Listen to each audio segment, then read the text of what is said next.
Good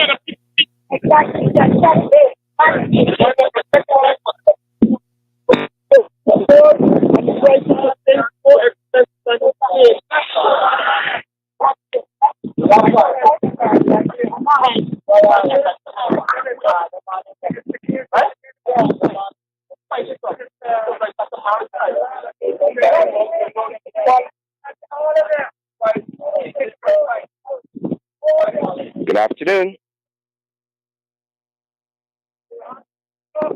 Are we ready, guys?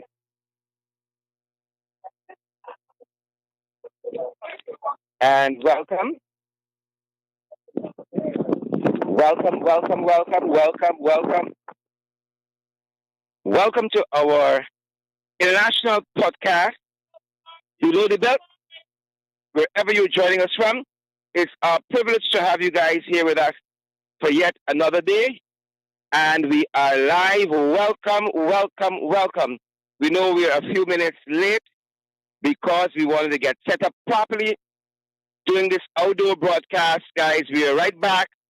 Day 3 of the protest against the oil and gas policies that we have operating locally. And we're so happy to have all of you guys here with us. We're going to be joined a little later on by the one and only Mr. Lincoln Lewis, a union leader. We're going to be joined by some other folk out here. Things are heating up here, guys. Things are heating up. The guys are talking, chanting, lifting all of the issues. I'm approaching a guy, red T-shirt. He says he's demanding a 50% increase on the royalty. That's across his T-shirt. He has a placard in his hand that reads, "The oil companies are killing our oceans. Stop them." Strong words, guys. Again, we are happy to be here. This is our 3rd day out here. Folks, I see Mr. Hamilton Green, former Prime Minister, former Mayor of Georgetown. Mr. Green, could you give us a comment? You are lending your support to this protest. You want to step in the corner? I don't want you to have at all. And tell us what brought you out here. Folks, the former Prime Minister of Guyana, former Mayor of Georgetown. Back in the day, they used to say Lord Mayor, former Lord Mayor of Georgetown. With us, Mr. Hamilton Green. To demonstrate my solidarity, my support for this effort. We must not be short-changed by any foreign government. We who are out here are the descendants of slaves and indentured laborers. And this patrimony should be made available to all of us. 14% is inadequate, insufficient, and contradicts the suffering and sacrifice of my ancestors. So I'm here at 88 to lend my support. In fact, my wife who's out of the country, I told her I intend to put back on my battle gear because yesterday was the 50th anniversary of Black Friday.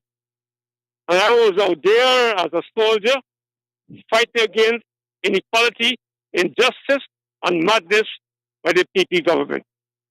What bothers me, this government seems to have moved away from the underpinning socialist philosophy of Dr. Jagan.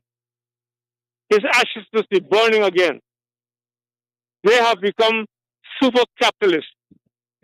As I have written, we don't mind the company making money. That's what they're there for. But there's a limit to everything. Let us get, it's the worst deal we've had. And I'm not anti-PPP. I spoke to those in the coalition government that is very careful. I warned both sides, I've written both sides. President Jagdeo, the leader of the opposition, Ramjatan. I said to them, in issues such as this, unless we get together as a political force, we will be shafted, and the old imperial policy of divide and rule is in place. If the two groups got together and set the Excel and the other giants, we are speaking for 99% of the Guyanese people. They are bound to listen.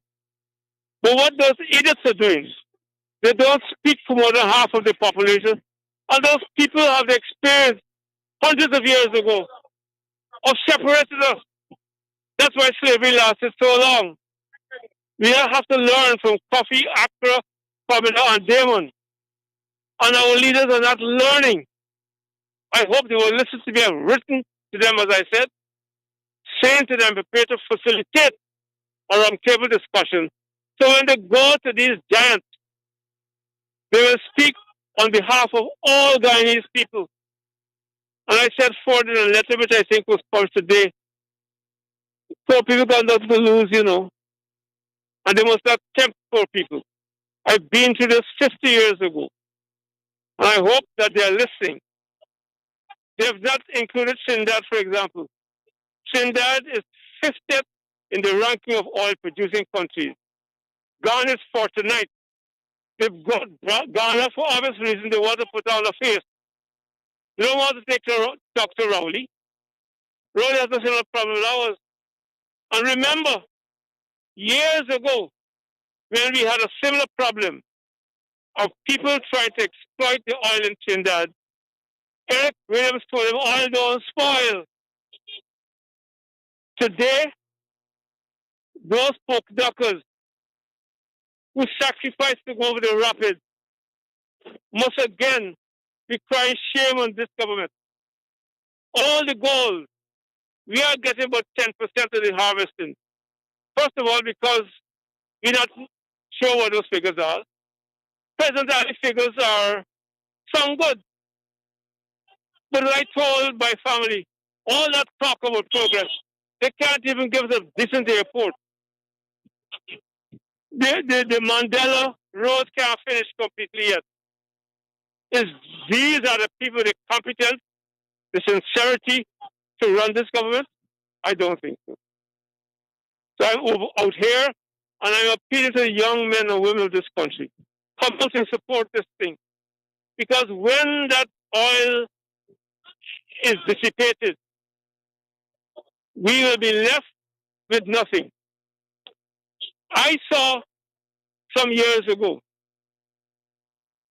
a vehicle passing with a large set of logs. I've never seen it in my life. Bison link pull out logs with a root. So what you're going to have left there are holes for crocodiles and unmentionable people.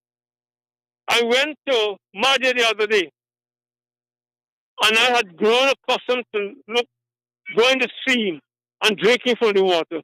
I couldn't put my boots in there now. Polluted by these people who are mining our gold. So that the young people, I talked to some of them yesterday, must understand that unless they struggle now, let us speak up now, all is lost. Thank you, sir. Thank you for your service to your country as well. Folks, the former Prime Minister of Guyana, former mayor of the national capital city of Georgetown, Mr. Hamilton Green, giving his views there, served his country well and as giving of his service. Good to have each and every one of you joining us. From around the world, I see Lincoln Lewis is here as well, and the trade unionist has a placard that reads, Guyanese demand equal rights and justice. He's lending his support as well. And I want to ask Mr. Lincoln Lewis, what has brought him out here as a lend support to the struggle? I am not lending support to the struggle. I'm a part of the struggle. I'm a part of the struggle because our Constitution gives us every citizen that right. Our Constitution speaks to inclusionary democracy. But our government wants to tell us that what we have is consultation and participation. It is not that. I am fighting for our Constitution to be respected to the elector. Decisions that are being made that impact the well-being of the citizens of this country must be discussed, agreed to, between and among all of us, between groups and among groups and all of us.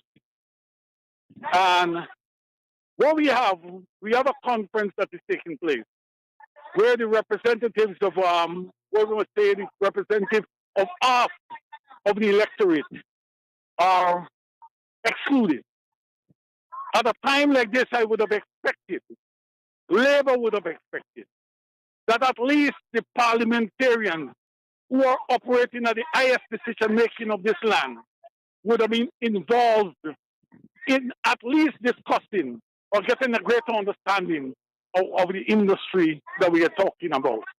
The National Assembly could have provided tickets for every parliamentarian to be there. They are excluded. Only some people can go there, those who the government consider to be privileged.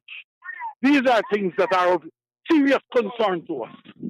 We want total involvement of the citizens. Apart from that, let me say to you,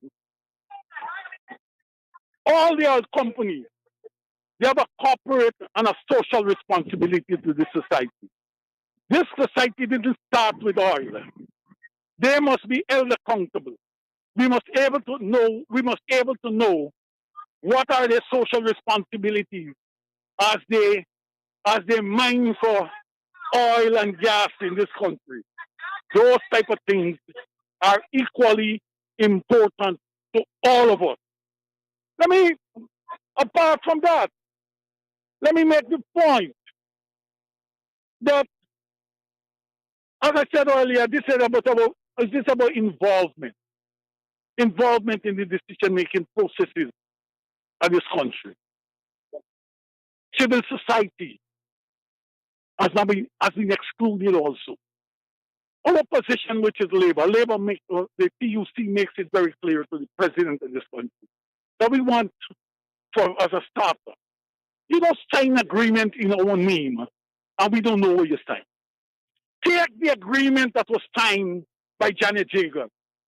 Take the agreement that was signed by Raphael Trotman. Lay them in the National Assembly. Let us see what they are. Let us discuss them.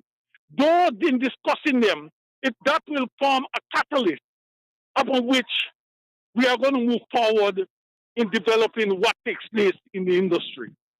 These guys don't want anything to be discussed. All they want is to shove things down people's throats. We have to stop it. Coming out here is absolutely important that every citizen needs to join us. We can't take it like this thing belongs to them. We need to look at a number of other things. Since it was enshrined in this constitution in 1980, it was enshrined in the constitution about a regional system. We have not had the concomitant laws to empower the region, right? These are things that need to be looked at, right? How the region and the people in the region will benefit from this new process, from the proceeds of oil and gas. It's their friends alone. 50% of the people, the representative of 50% of the electorate, are excluded from what is going on. We can't run a country like this. We have to stop it. The time has come that we have to become indignant to what is taking place. We have to tell these people enough is enough. And you know what? We live in a society where they tell us you must respect the law. Even the media just tell you they want to highlight, oh, you're broken the law. But they're telling the people who hijack the law, right? And using the law to deny people their fundamental rights and freedom. These issues are important to us. We have to change it. We have to fight back. We have to fight back. I do not believe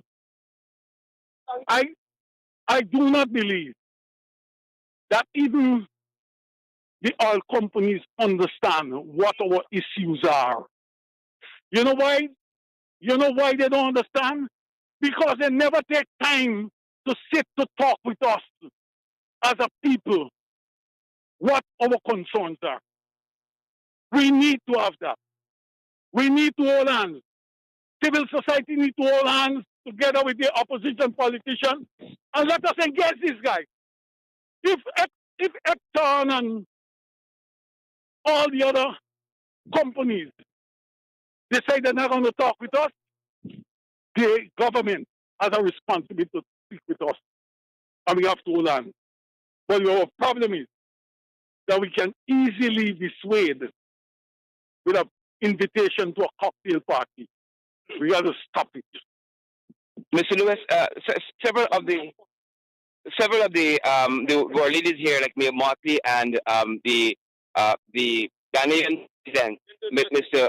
Ado, talked about reaching out to stakeholders. Are you surprised that this government couldn't take the onus upon themselves, as you articulated several stakeholders who should be part of this process and be part of that? I have listened to them. Even those people that have come here to tell them that they need to reach out. Every guy needs to be part and parcel of this process. The PPP is an animal that believes in rulership, not governance. Rulership. I do not know far what the Ghanaian president and Ms. Motley have said to them, how far it will go. These guys don't believe in the involvement of the citizenry. They believe this thing here is their personal property for them, their family, and their friends. And until such time we come to terms and understand that we got to fight. We got to stand up and fight together. Hold hands and fight. We're not going to get the results. I want to leave a message for the policemen in the sun there. We have looked at the figures, and if the government wants to be decent, they can double policemen's salary in time for March. Double it. Because those policemen are underpaid. And with oil money is no difficulty. My wife is out of the country. I went to buy some sweet potatoes yesterday. $250 a pound. Oil has gone up. And those policemen who have converted Marriott into Fort Knox must know that we are out here to help them. I must say they were very courteous to me. We're out here to help them because the figures show all policemen, firemen, public servants can have their salaries doubled at the end of February with no difficulty, none whatsoever. Folks, there it is.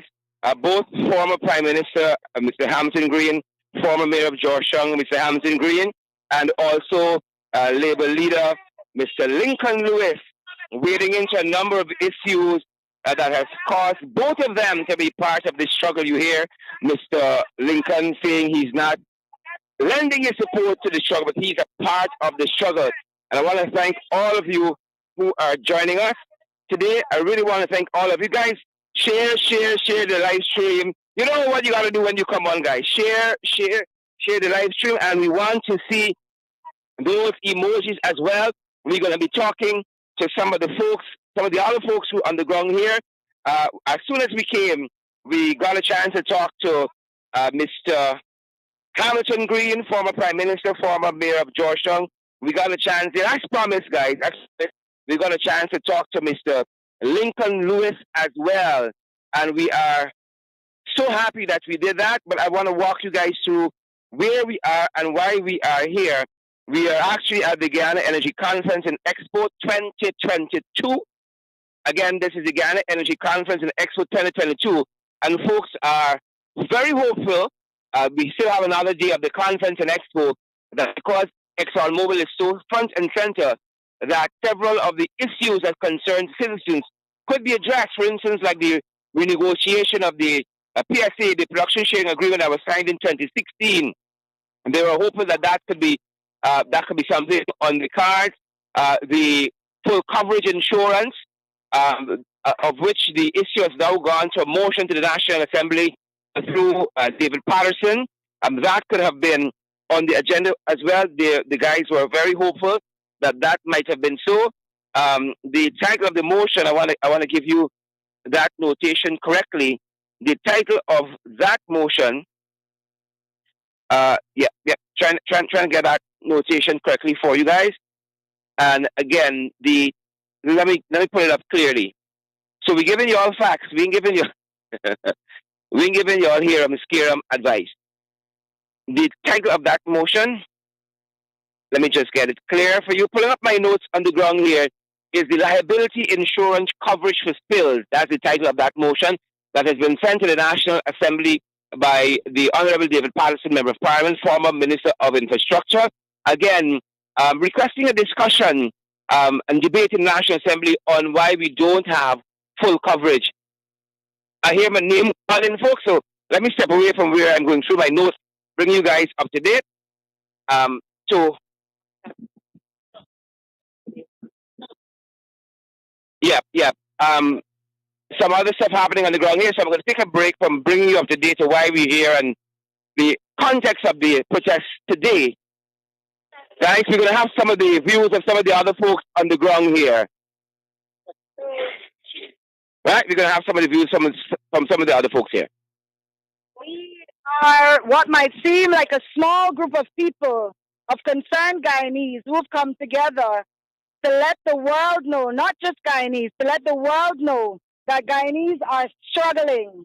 We live in a country that has been described as the second fastest growing economy in the world. Yet you have people who are living in the capital city who cannot afford to pay $100 to come to this protest, to let the governments know, to let the international delegations know that they are unhappy, that they are living like second-class citizens, like tenants in their own country, whilst their politicians try to hide them, try to hide their voices, try to hide these placards, try to hide these messages from the world. That has to stop. Guyanese are aware that the contract that they've signed for this oil is killing this country. It is bleeding this country. We have one ship operating, two now, and the traffic that we have in this country is a joke. It is ridiculous. It is stopping people from being able to go to school, to get to work, to develop themselves. Everything that the oil operation has done to this country has negatively impacted Guyanese, and people are aware of it. People are scared to have their voices heard. And the brave people who have come out here today want to encourage everybody else who might be sitting on the fence to stand up. Stand up for your children. Stand up for their futures. Stand up for your rights. Stand up to end this oppression. Guyana is not a colonial country anymore. We are an independent nation. We are a republic. And we deserve to be respected. If our leaders do not want to respect us, we will demand respect. And at every opportunity, the people of Guyana will continue to let their voices be heard. So, please speak to the people and hear their concerns, their valid concerns. And if the government does not want to pay attention, we will continue to make them pay attention. That's it. Thank you. Thank you very much. But first of all, I think that we need to give the people who are out here a big round of applause for standing up for Guyana. That's right. Yes. That's right. We have to stand up. And I continue to remain committed to the pledge of Guyana as a strong and patriotic Guyanese, as I continue to represent the rights of the people of this country. I've spoken to someone who was a delegate, or probably is still a delegate, at that conference. And I asked him yesterday, what was the purpose of the conference? He was unable to say that to me. He, however, agrees with us that the contract needs to be changed and we need betterment. Asked him, have you made any representation on behalf of us? And your view in there, he said, it is restricted, and the government restricting what should go on and what should not go on. Now, Guyana is over 50 years of being an independent nation, and almost 50 years of being a republic, which means we own control and direct our own future. Why should our Guyanese, our politicians, still treat us as if we are a colonial state? We refuse to accept this kind of treatment. It is clear that they intend to keep us in poverty, and this we are fighting very strongly against. We shall not, and again, we shall not sit quietly and allow them to treat Guyana as if it's a second-class or third-world country. We are a first-world country. We know what we have. We are bright people. We are intelligent people. We know what's up. we shall not continue to accept this level of lawlessness and this level of disrespect that they've bent on giving us. And I'm speaking to all the politicians across the board. All of them, even the ones sitting in parliament, they need to understand that we're not going to accept this foolishness any longer. If they're serious about working for Guyana and Guyanese, then work. If you're unable, or you're not willing, or you don't want to, get the hell out. Move yourself away. Let the right leaders get in the place and lead this nation to the promised land. We have way too much. We have way too much to be living as peasants. Way too much. I was fortunate to travel, and I see countries who just have oil doing for their people. We have so much more than oil. With a population less than 700,000 people, an adult population approximately 300,000, and this is what we have in? This is what we have in? This is disgraceful. I am happy, however, I've seen some other members of civil society. I've seen Mr. Lincoln Lewis. I've seen Mr. Yug Bahadia, and I hope that they're serious about what this is about. I'm so serious about Guyana because we are serious. And again, I repeat, in my closing, if you're not serious about Guyana, move aside. Move aside. Get aside. Let the right people take it and take it where it's supposed to be. Thank you very much. God bless you and God bless Guyana. Some of the voices of the protesters on the ground here, folks. Those of you who are listening to us from around the world. So I'll encourage every citizen who is present. Yep, one of the placards reading, pensioners need better pension. NAS old age, 100% increase. Thank you, ma'am. Another placard reads, when will Guyana have full coverage insurance? The oil belongs to Guyanese. Yep, another placard reads, the oil belongs to Guyanese. And yet another placard reads, Guyanese demand renegotiation of ExxonMobil contract. Folks, I see Mr. Yug Mahadu is here. I hope he's going to talk to us about why he's part of the struggle, according to Mr. Lincoln Lewis.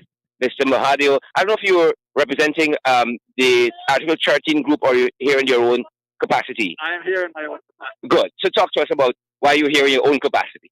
Thank you. Well, I'm here and I have a placard actually, and the placard is this page of the contract. Right? The signature page of the contract that tells us some of the criminal elements in this country. Aiding and abetting is also a serious charge. Right? Now, there are many things we could talk about. I want to use this medium to beg. I can go on my knees. Because, friends, all we got, the politicians tell us about being emotional. All we got is what we could raise for we picnic in this country. Nothing else. Right? And when one man sign away a contract like this, and another step going to say, it's okay, we got to defend this contract. Something wrong. I want to go on my knees and beg President Irfan Ali and Vice President Jagdeo, as a citizen of this country, you and I, sirs, will be long gone. Will be long gone when our children have to read this. I'm begging you, simply, you promised before swearing in that you're going to revise the contract. You're going to relook at the contract. You promised us before swearing in that you will have set up a technical team to look at everything about oil, not a one-man band. Right? That's what we're asking. Give us a fair deal. Look, I know for one, and all of you know, an investor has to make return. That is fine. But Sherrod, members of the media, will any one of you, with Mr. Ali and Mr. Jagdeo, sign a contract like this for their property? For their personal property? No, they will not. So why you sign for my children's property away like this? Wonderful. All we have is to live for our children to come upon. And I can't promise my children or your children anything based on what we got here. In addition, as you all know, you're part of the parliament. Suspended, but still part. The National Assembly should move a motion to address this nonsense. Right? This should not go forward. And you know why I'm telling you, sir? And I say so with respect to your being a member of parliament. I said this before to Kaichu News, and I want to say it again. All of you, I want you all to imagine for me I want to paint a picture. Imagine Bara Jagdeo, Vice President, Irfan Ali, President, Anil Nandalal, Attorney General, Chris Jones, Chief Whip.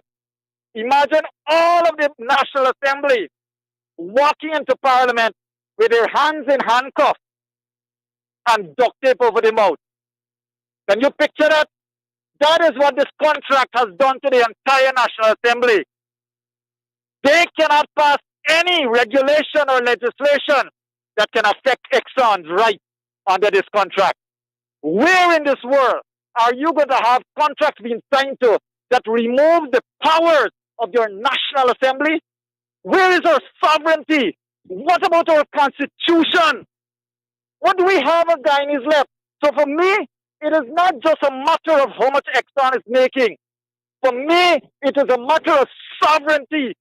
When I'm leaving this world, for heaven's sake, what do I tell my children? That I was part of a generation that gave everything away, including your rights. Because I tell you what, if you could do it once, you will do it again. And for that sake alone, I am here. Relook at this contract. Give back. Do not emasculate the National Assembly. Don't put them in handcuffs. We voted those people in the National Assembly. So they need to be empowered to do what they should do. This contract removes that right from our National Assembly. And if you remove a right from the National Assembly, you remove a right from each and every citizen of this country. So ladies and gentlemen, I am here to ask our president to please obey the laws of this country, follow your oath to uphold the Constitution, and let the Constitution prevail. Thank you. Thank you, sir. Thank you, Dr. Mahadio. A variety of views, myriad views, diverse views, very strong views from Dr. Yag Mahadio there concerning this contract and what should be done. Again, a lot of views out here. People are attacking this issue from various points of view. Some people just want, a better standard of living for themselves. As we read earlier on, one of the posters read, old age pension should be raised. A lot of issues are tied to a better contract. And again, that was Dr. Yag Mahadio making his voice heard. We also had the former mayor of Georgetown, former prime minister of Guyana, Mr. Hamilton Green. We also had Mr. Lincoln Lewis, a veteran, iconic trade unionist in Guyana, folks. And those are some of the concerns that are being addressed out here. Again, our last speaker there was Dr. Yag Mahadio. He's of course well known former GT&T CEO, and currently he's part of the advocacy group Article 13. And those are just some of the myriad views that are being expressed out here.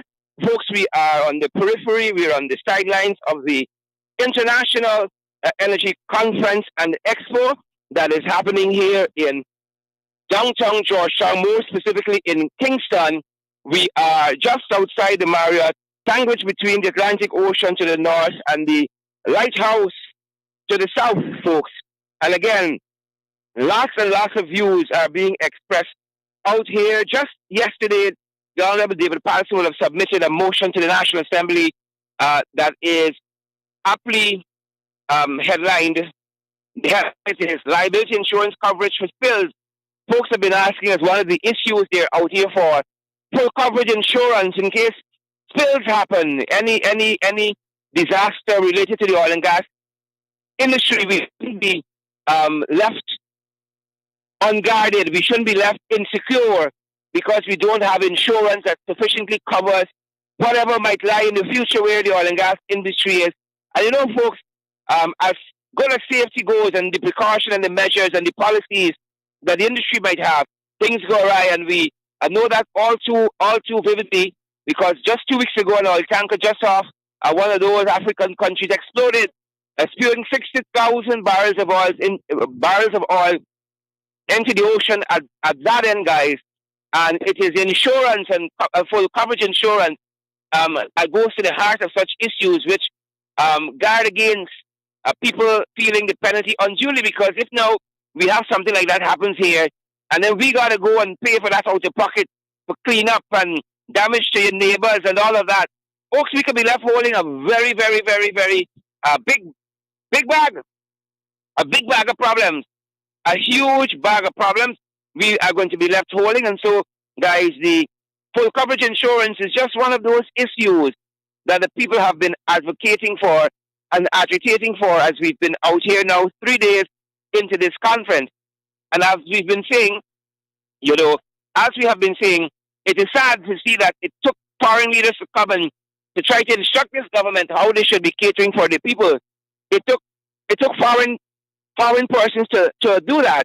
For instance, the president of Ghana, Nana Akufo-Addo, the president of Ghana, he said to the Guyanese people, no matter how high its return on value is, it is not worth it if the interests of some or majority of the stakeholders are not properly represented and they are left impoverished and dissatisfied. Again, just asking for people to be able to have a good standard of living. This oil is not just for a few persons. It is not.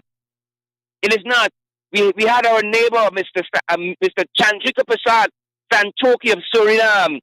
Mr. Santoki said we must be responsible, calling on the Guyanese people and leaders to be responsible. He said, in our reproach, and certainly develop our oil and gas resources in an environmentally friendly and sound manner. We had the opposite here. We see the mowing down of, acres, close to 50 acres of mangroves just to put a shore base. Folks, that definitely cannot be in the interest of the environment. President Santoki of Suriname went on to say that human activities, including fishing, shipping, or exploration of maritime or marine resources, are rapidly developing, and we got to be responsible. We got to be responsible. It cannot be money over human lives. And that is just at the one end. Our other neighbor, a little further off, Mia Moore Motley of Barbados. Mia Motley speaking at this very energy conference and expo says that I believe that your country Guyana, our Caribbean country Guyana, has endured much. You cannot move from being a highly indebted poor country to where you are today without being given the opportunity to bring along your people who have suffered the indignity of that poverty for decades. But secondly, without being given the opportunity to participate globally in the discussions that will affect your ability to manage and develop your people. And I trust and pray this conference will trigger that into the national conversation again. The people are at the center of all that. Mia Motley of Barbados, Chandrika Prasad Santoki of Suriname, President Nana Akufo-Addo of Ghana, all that they've said to us, the people are at the center, the people are the stakeholders. It must benefit. It isn't worth it if you got some stakeholders who benefit and the majority of others who don't. And that is what the people out here told us over the last 3 days, that they're sad that it took these world leaders coming from so many places to come and tell our leaders, seemingly knowing what's happening on the ground here, in touch with the social issues, in touch with the political issues, that we got to do differently. We got to operate differently. So this theme for this energy conference and Expo 2022 is charting a sustainable energy future, but must be a sustainable future for all of us as well. It must be a sustainable future for all of us. And folks, again, were extremely hopeful. They were extremely hopeful that even with the presence of the Chief Executive Officer and Chairman of ExxonMobil, Darren Woods, that there would be room for negotiating the 2016 production sharing agreement, commonly called the PSA. But we learned all too soon that is off the agenda. The full coverage insurance we spoke about earlier also is off the agenda. But the protesters persist, and they said they're going to be here right up until the end. 1 day remaining in this conference, and they're going to be here continuing to lend their voices They said not only are they lending their voices to the struggle, as in the case of veteran journalist Lincoln Lewis, but they are a part of the struggle. And folks, the struggle continues. A luta continua is the Latin phrase. The struggle continues. The struggle continues. That is the refrain. That is the energy. That is the spirit out here. The struggle continues. And as we have said, a number of persons participating, dozens of persons out here braving the sun every day. We've had good weather thus far. The guys in the studio tell us it's 27 degrees fair weather, or rather 29 degrees fair weather. However, it feels like 33 outside. It feels like 43 to me. 29 degrees outside. It feels like 43. It's pretty cloudy into the afternoon. And guys, wherever you're joining us from, we want other persons to receive the valid and credible information. And that is why we ask you guys to share the live stream. Forgive us these few days during the podcast. We haven't been able to give our viewers a shout out as we usually do. You will forgive us, but the events are so hard moving on the ground. It's difficult to do both, to talk to the people, to give you the updates from where we are here in Fort Street, Kingston, sandwiched between the Atlantic Ocean to the north and the lighthouse to the south. We are along the stretch of Fort Street, Kingston. And as we get closer to the Guyana Marriott Hotel, against the blue of the horizon, the blue of the hotel building splashed against the blue of the horizon, the police checkpoint is there, and you can go no further in terms of the protesters here. There's a barricade, and police are asking you a series of questions as you get closer to the Marriott. Again, as one of the persons who spoke with us said, is that, they've turned the Marriott into Fort Knox. They've turned the Marriott into Fort Knox in terms of the security there. Very, very difficult to get any closer to the building than we are. But guys, we're going to be back out here tomorrow again, talking to the folks again. For you who have joined us late, we had the privilege of talking to the former Prime Minister of Guyana, former Lord Mayor of Georgetown, Mr. Hamilton Green, and also we spoke with veteran trade unionist, iconic trade unionist, Mr. Lincoln Lewis. We spoke also to Dr. Yog Mahadio, of more recent Article 13 fame, former CEO of GT&T, and lending again his voice, part of the struggle, folks. The guys out here are now huddled. Umbrellas are open. The sun is pouring down. I got my hat on. I'm just trying to get some shade, just off of one of the cokers here in Fort Street, Kingston. I think the protesters here are refreshing themselves. They seem to be a little quieter than when we started our broadcast. Again, the very broad theme of the conference, this International Energy Conference in Expo 2022, is charting a sustainable future. But the folks have been out here demanding more than a sustainable energy future. They want sustainable livelihoods. And for lots of persons here, they don't see themselves connected to what is happening here at the Guyana Marriott, and that is why they're out here lending their voices. Several issues of contention with this ExxonMobil deal, whether it is the 2% royalty that currently obtained, lots of the protesters. I see one young lady walking to be wearing T-shirts with the text on it, demand the 50% royalty, yes or no, and the tick is there for yes, that they are demanding a 50% royalty. They are ring fencing issues on this contract. They are the Petroleum Commission has not been set up. It's not operational. That should be supervising this industry. Even EITI, which is the Extractive Industries Watchdog, their head has been dismissed by the government quite recently to be installed by one of their yes men, Dr. Prem Bazir.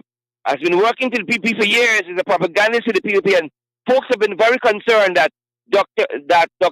Bazir's presence there would not lend to transparency of the extractive industry, which also covers oil and gas locally. And so several issues of concern with the current ExxonMobil contract as it exists.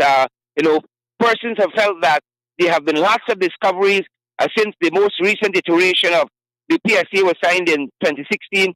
for that 2% royalty. It was 1% for the earlier version that was signed under Mrs. Janet Jagan when the PVP held office some years ago. But people believe we have enough leverage now. We have enough assets. We have enough resources to leverage that and say to ExxonMobil, let us rediscuss, let us renegotiate, let us relook at this contract as it exists currently. Much more can be done. Folks, that is the information we have for you at this hour. Again, the conference has another 24 hours in it, life cycle, and the folks out here are very, very insistent that they're going to continue to be out here. They're going to continue to make their voices heard. Again, they're huddled at this time, perhaps and a little repose after being out here for hours in this, as the weather tells us, in this 29 degree weather. It could be 49 easy or even 69. It's very hot out here, guys. But weather.com, our favorite place to keep in touch with the weather, tells us it feels like 33. Am I getting that right? Yeah, it feels like 33. It's 29 degrees outside, but it feels like 33. A brilliant, beautiful sky forms the backdrop across the Atlantic Ocean. And if it were not for the some of the white borderings of the windows of the Guyana Marriott, it could easily fade into the distance and you not even notice it was there. Good sunshine for protest, guys. And I never saw a protest I didn't like. And so we're out here lending our support in the struggle as well for betterment for our Guyanese folks, for betterment. And guys, again, our apologies. We're doing our outside broadcast. Our apologies that we haven't been able to give you guys a shout out. Those of you who have joined us from around the world, we invite you to share our program, our podcast In the Ring, our podcast rather, Below the Belt, heading into In the Ring this evening. Share our podcast so that all the people can get the valid and incredible information. And when you guys partner with us in the way that you do, in the way that we invite you to, this is what it helps us to do, to bring you the valid and incredible information, to continue to be on the forefront of all that is happening in Guyana and surrounding Guyana, and as of interest, that is of interest to Guyana, and keep bringing you the information, keep bringing you the news, keep bringing you all the things you need to know as pertains to what is happening.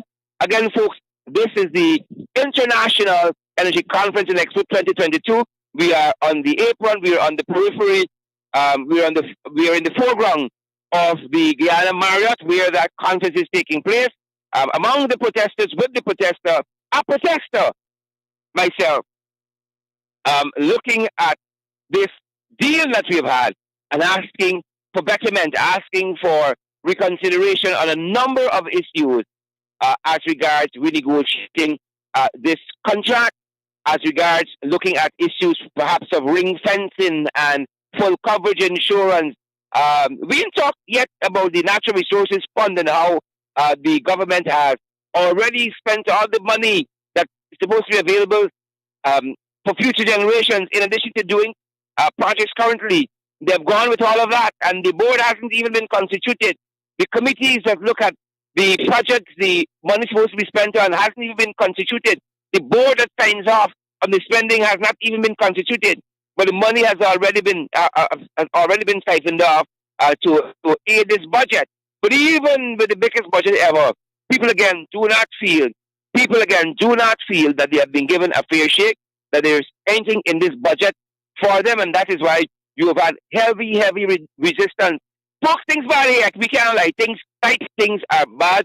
Prices are going up. You heard speaker after speaker address that.